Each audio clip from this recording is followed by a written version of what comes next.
O IEM prepara dicionário do português de Moçambique. FACED cria Centro de Pesquisa em Educação.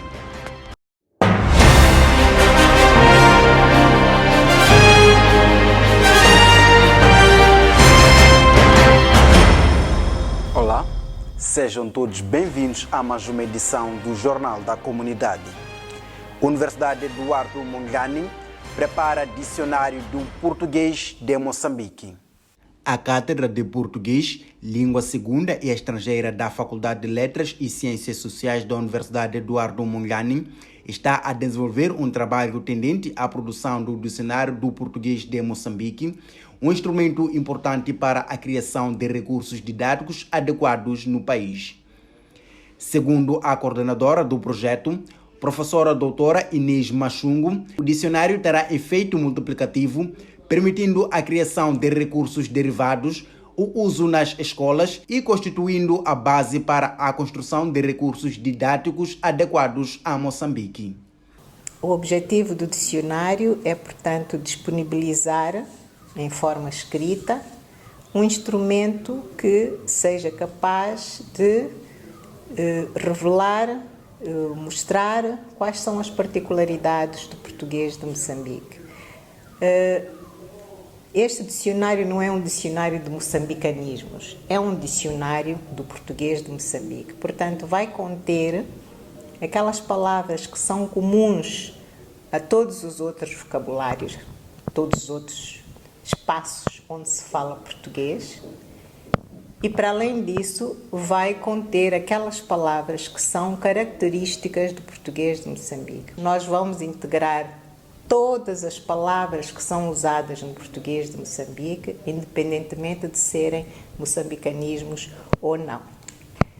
Este dicionário também pode servir de base para a criação de recursos didáticos adequados a Moçambique.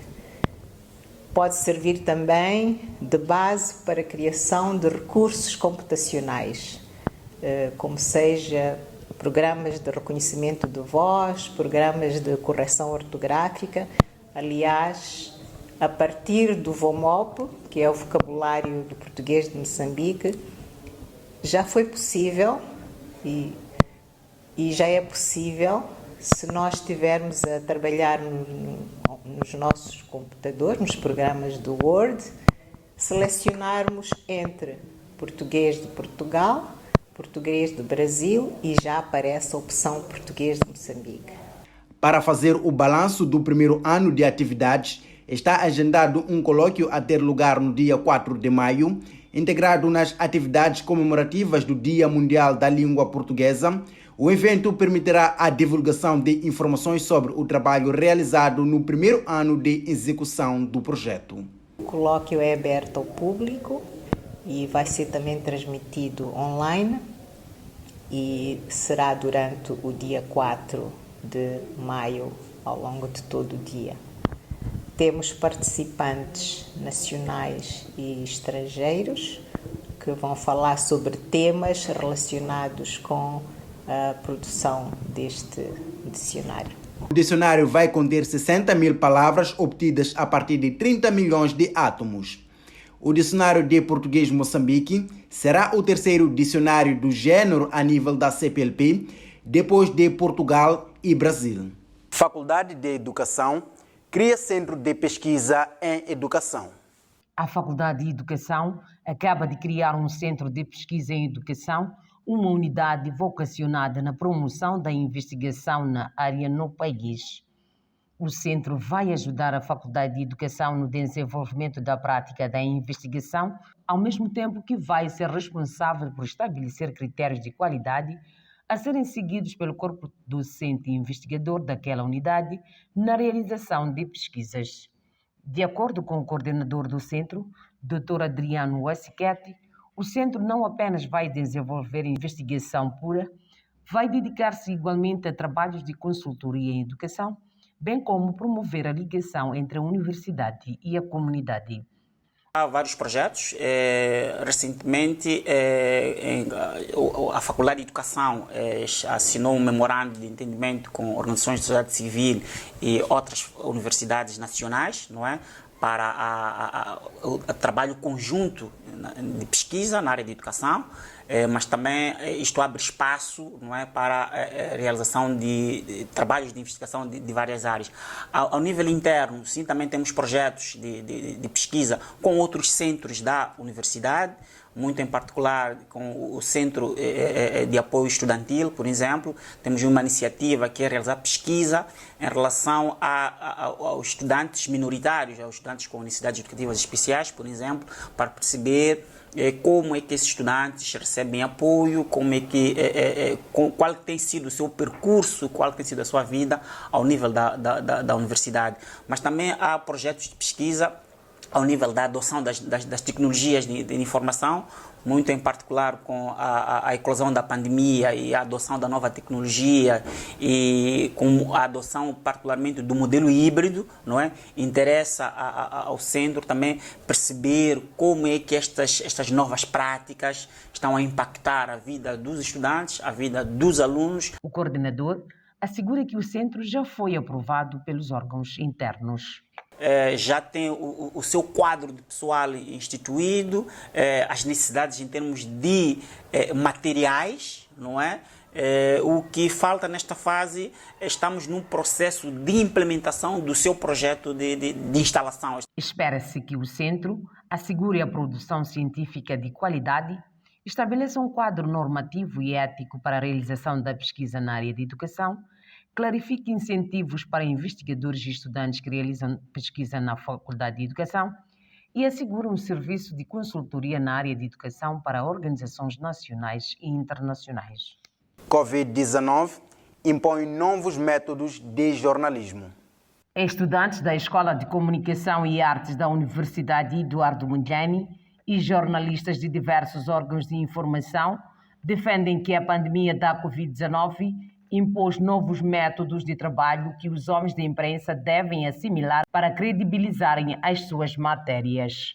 Este posicionamento foi feito nesta segunda-feira no campus da UAM, durante o debate sobre os desafios do jornalismo na atualidade moçambicana, a propósito da passagem do 11 de abril, dia da criação, há 44 anos, do Sindicato Nacional dos Jornalistas. O jornalista não estava talhado para o teletrabalho. Estava habituado a ter o seu chefe imediato a fazer a correção da sua notícia. E a investigação perdeu-se. Aquilo que o jornalista podia ter ouvido, visto, cheirado, que ou experimentado, que é próprio da reportagem, deixou de existir. Já não tínhamos o contato com o fato. Os que estavam em teletrabalho enfrentaram também um outro dilema: ter que dividir o espaço com o agregado familiar. E para uma profissão que exige muito do jornalista, exige um afastamento do meio familiar. Num outro tópico, a presidente da Associação da Mulher na Comunicação Social, Jacinta Nhamitambo, referiu que num contexto em que as tecnologias de informação são usadas para desinformar, o jornalista tem a obrigação de trazer a verdade. Hoje, com a tecnologia que nos acompanha, vê-se já que as TICs são usadas para desinformar, mas devíamos capitalizar mais para informar, porque nem todos têm a possibilidade de escutar uma rádio, de assistir uma televisão, de ler um jornal, mas todo mundo, ou quase em todos os locais, pelo menos do nosso país, estou a falar com de Moçambique, estou a falar do nosso caso real, é possível encontrar alguém com um telemóvel, pelo menos para se comunicar. E isso facilita obter informação. O evento juntou jornalistas de diversos órgãos de comunicação social, docentes de jornalismo, estudantes e outros. Pesquisador defende que a estrutura do ensino à distância no país não obedece o perfil do estudante. O docente da Universidade Eduardo Mondlane, professor Dr. Aires Mombassa, defende que a estrutura organizacional que atende questões de ensino à distância a nível das instituições públicas no país não foi construída em função das características dos estudantes desta modalidade de educação. Alerta que aspectos tecnológicos como computador de mesa, computador portátil, internet, entre outros, são mais considerados pelas instituições em detrimento dos aspectos socioeconômicos dos estudantes. Este posicionamento consta da sua tese de doutoramento que analisa a organização e gestão de unidades de ensino à distância a partir do perfil dos estudantes, tendo como estudo de caso as universidades Eduardo Mondlane e Pedagógica de Maputo. A forma de organizar, ou seja, planificar, organizar e gerir a modalidade de ensino à distância é praticamente diferente à forma de estruturar o ensino presencial. A forma como o professor ensina no ensino presencial, muitas das vezes elas faziam sentir também no ensino à distância. É daí que punha em causa aquilo que nós chamamos de aprendizagem do estudante. Quando falo do perfil do estudante, eu estou a falar das características que se espera de um estudante de educação à distância. Nós estamos a falar, por exemplo, o perfil socioeconômico. Nós sabemos que para termos um curso de ensino à distância é preciso algumas condições. E temos estudantes quase em todo o canto do país. A questão que se coloca é, será que os nossos professores, os nossos gestores, têm conhecimento de quais são as condições que esse estudante tem para frequentar essa modalidade de ensino?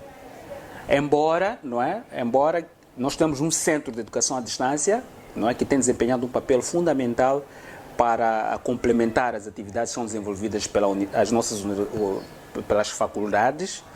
Reiterou que estes e outros aspectos, como a disponibilidade de sala de aulas e respectivos equipamentos para docentes, conhecimento da localização e da distância percorrida pelo estudante para chegar ao centro de recursos, são cruciais para o ensino de qualidade desejado. A natureza de um curso à distância deve atender essas características. Onde é que vive o estudante? Quanto tempo leva de casa para o centro de recursos? No centro de recursos, quais são as condições que existem? Às vezes o professor não tem noção. Os nossos estudantes saem das suas casas, vão para o centro de recursos, às vezes no centro de recursos, centros de recursos, melhor dizendo, tu não tens internet de qualidade, não tens computador de qualidade, não tens energia de qualidade. E aí o professor vai exigindo ao estudante encontra-se numa situação, pode até reportar ao professor, mas o professor, como não entende a especificidade dessas questões todas, vai comparando essas modalidades de ensino, vai dizer, olha, não, você é preguiçoso, por aí em diante, não é? Essas questões todas. Então, para nós termos uma estrutura de EAD que atenda o perfil dos estudantes de educação à distância em Moçambique, há necessidade de nós conhecermos essas características dos nossos estudantes, não é? A tese do doutoramento do professor Dr. Aires Mombassa, desenvolvida no ano 2020, tem como tema Organização e Gestão da Educação à Distância em Moçambique, uma análise a partir do perfil dos estudantes. Acompanhe a seguir o momento cultural desta semana, ao som de Felipe Nhaçavelli.